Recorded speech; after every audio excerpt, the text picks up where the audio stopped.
Who are we talking about when we say the largest union? The CWA. Okay. And do you know what group of employees they represent? It's a broad range of state groups. It's simple terms would be civilian employees. Okay. And do you know whether or not they have binding interest arbitration to resolve impasse in the collective bargaining process? I don't believe that the civilians do. Okay. And then in New York, you talk about the New York State Law Enforcement Officers Union. Do you know who they represent? It's park police, conservation officers, SUNY police. It's a range of law enforcement titles. Okay. Do you know if that includes the correctional officers in the state? It does not. All right. Do you know if it includes the troopers in the state? It does not. All right. And then Ohio,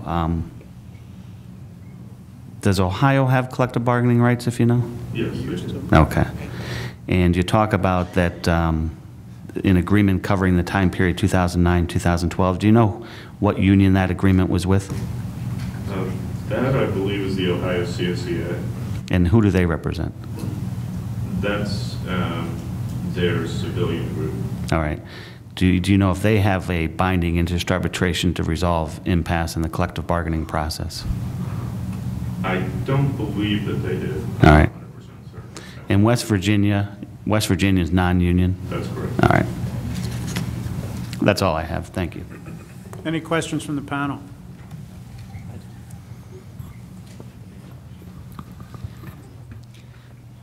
Seems like old times, Mike, but then again, it always seems like old times. In 2003, it was the perfect storm, wasn't it? Again, during that round of bargaining, I cited to a quote that I think did capture the dynamic of that post-recessionary period. Yes, that was a phrase that was included in my testimony. And in 2004, it was the quiet crisis. Do you remember that one? I don't remember using that phrase. It's possible I did. Okay. And then in 2007 and 2008, it was no cause for optimism. Do you remember that one? I don't recall using that particular phrase, but I think that is that phrase would be consistent with my view of that juncture, and in hindsight, I think that was right. That was when the recession was beginning, but had not yet been called, if you will, and it sure hit us hard. It was not a time for optimism. Well, let's talk about the recession just for a moment. The recession ended late in 2009, correct? It bottomed out in June of 2009. Okay. And you and I can probably agree that we're a little bit further along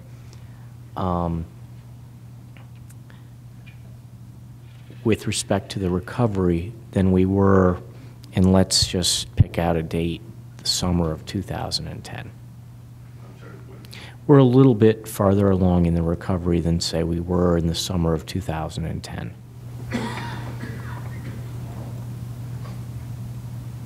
I would agree that so far that's the case, yeah. Okay. Just a couple more questions. The contiguous states that you discussed, do any of them have a $505.9 million budget surplus this year?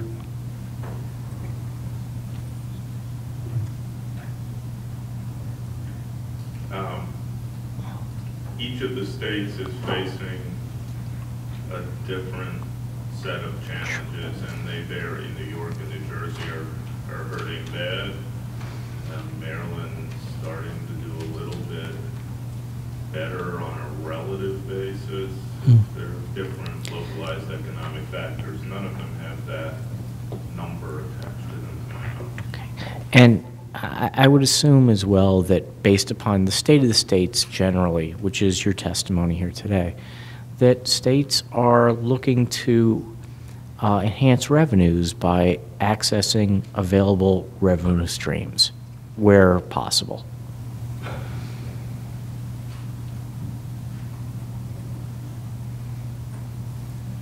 With those caveats, available where possible, I'm sure anything would help. We are in an era where what's available and what's possible is often constrained. Oh, absolutely. But are you aware of any of these contiguous states deliberately not accessing available revenue streams?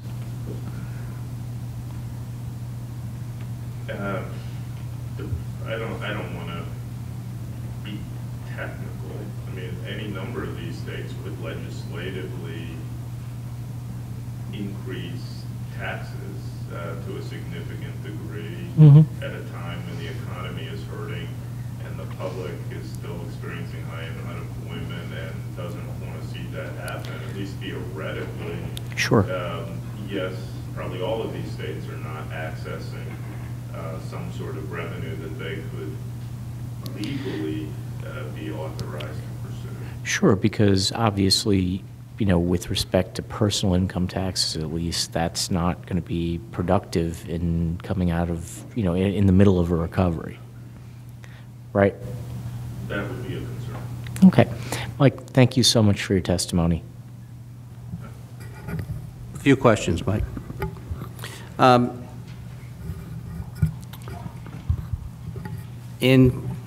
I've heard about your testimony in 2001, 2007, 2008. Let me ask you a question. In 2001, how much federal stimulus money had to be provided?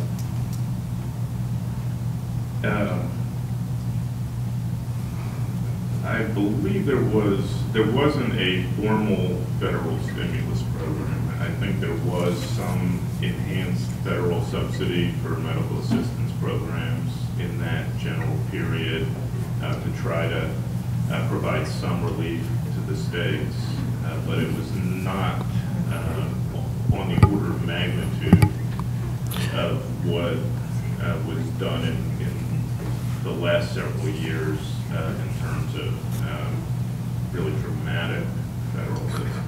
There was Medicaid assistance, I think, back in 2001.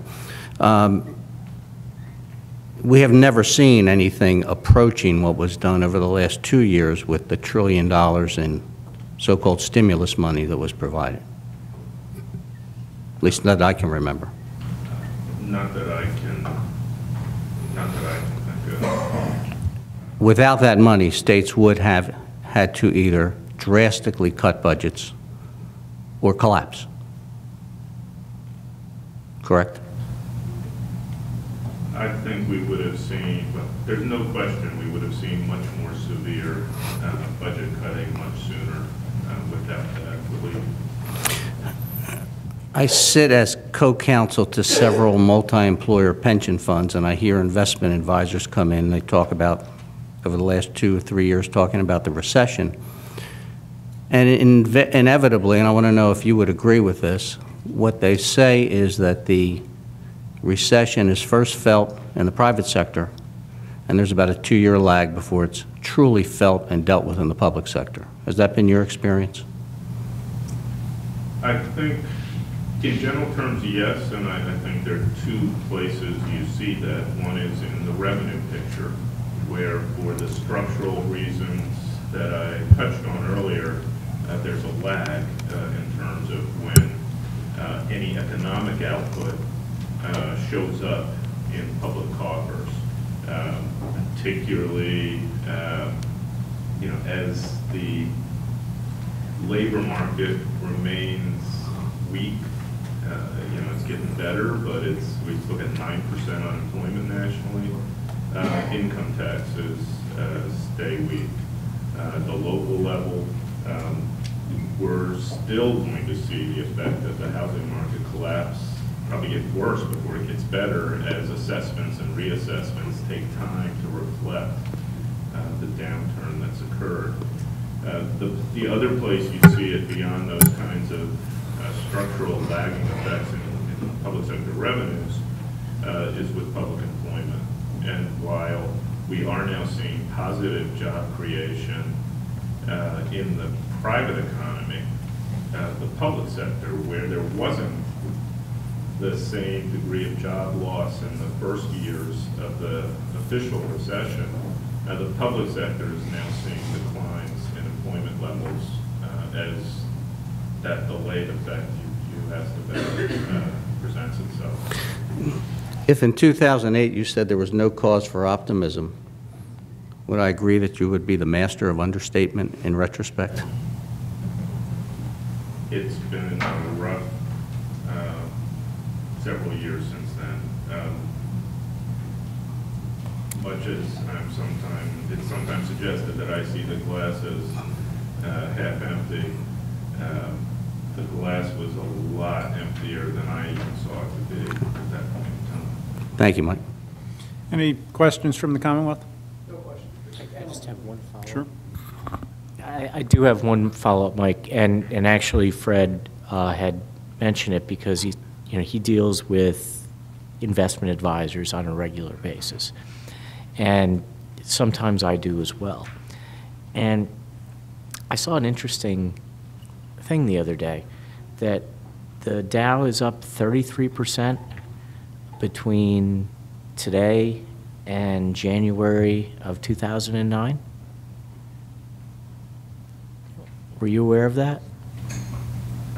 I couldn't quote you the specific numbers. Yes, in general terms, I'm aware that the stock market has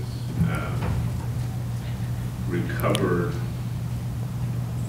much of what was lost.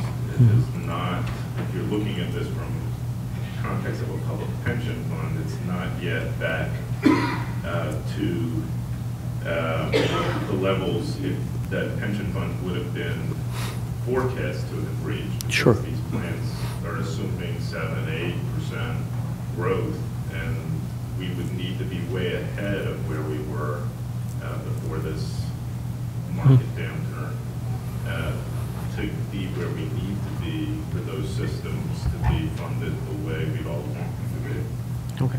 Well, thank you very much. Mike, I think the low point of the market was early February of '09, but I'll take January of '09. I think the market's lost between 40 and 50% from their high point back in August or July of '08. Is that your recollection? Again, I couldn't quote the specific numbers, but that's consistent with my understanding. If you lose 50%, you have to gain 100% to get back to where you started, correct? That's correct. It is the statistical, one of the statistical quirks that's not always immediately intuitive, that because once you decline, you've got a smaller base, it takes a greater level of growth in percentage terms to get back to where you were. Yes. Thank you. Thank you very much, sir. We'll see you back here for Part 2 this afternoon. All right, we're going to take a 10-minute break. We'll be back here at 10:50. Okay, we're ready for the Commonwealth's next witness? Yes, the Commonwealth's next witness is Pete Tartline, Executive Deputy Secretary for Governor Corbett's Office of Budget. Welcome, sir. Thank you. This is my first time presenting this arbitration, and I don't expect to offer any memorable quotes.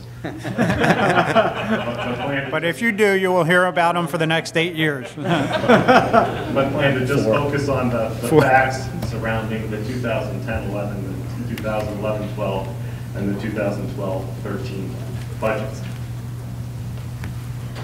If you look at the first slide, this is the financial statement of the, really how we get to the 2011-12 budget is from the 2010-11 budget.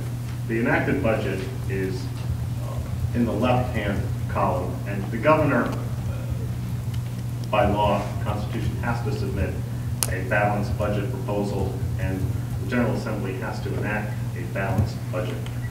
However, there's no guarantee